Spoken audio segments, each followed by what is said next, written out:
today you are going to learn how to make this picture.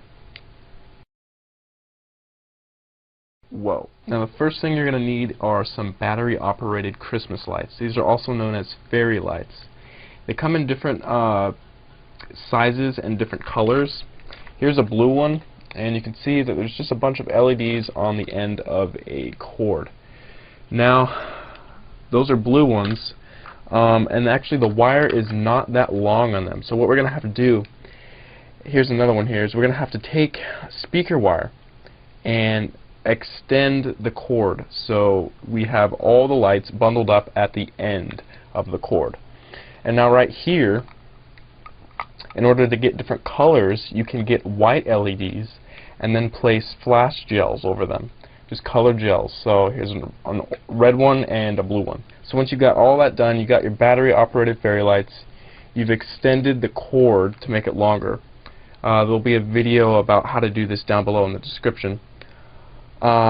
Next thing, optionally, you can add some weight to the end. And what I've done is I just took some colored LEDs and just took a keychain and put it on the cord here.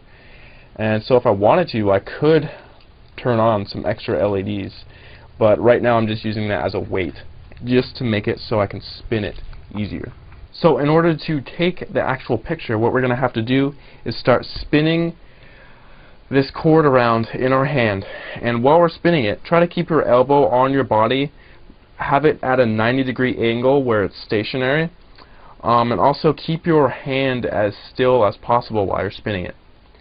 Another thing that you can do is look on the ground, try to find a stone or maybe place a quarter or a coin or something down on the ground, and just spin it around that point every single time, making sure that it passes directly above that object that you placed on the ground. After you got some momentum going and you're spinning it, what you're going to want to do now is orbit your body around your hand, which is the pivot point. So do this carefully, do it kind of slow. It takes some practice. Adding some extra weight to the bundle of lights will always help a little bit, but really it just takes a lot of practice. Now you only have to spin it for 180 degrees. You only have to go around like this until you're facing the other side. But a lot of people do a 360 anyway, and some people just spin around as much as they can until the camera stops taking the picture. So it's up to you. Do what you need to do, have fun, and here are some pictures that I've taken recently using this exact same technique. Alright, bam, this is the picture that you saw before, and I never described how I got that color on the tree. And the trick is I got a big, huge, bright flashlight, and I placed some colorful gels over that huge flashlight. They're just like the ones that you saw on the LEDs, but they're just bigger. So with the 30-second long exposure, I did some light painting, and I just shined the light all over the tree in different directions with different colors on the flashlight each time. And I actually took a bunch of exposures doing this, and then I combined them later in Photoshop using lighten as the blending mode for all the layers. Here's another one just on a road that I took last night. Here's another one in my front yard, and I also used the same flashlight and those gels.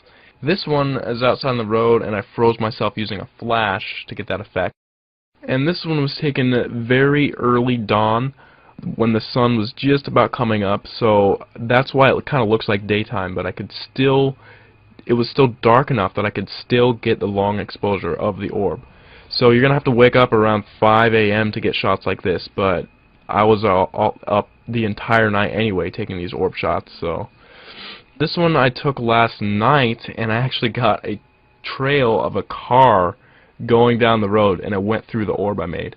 And this was shot in 2 a.m. in the morning. So how can the sky be that bright in 2 a.m.?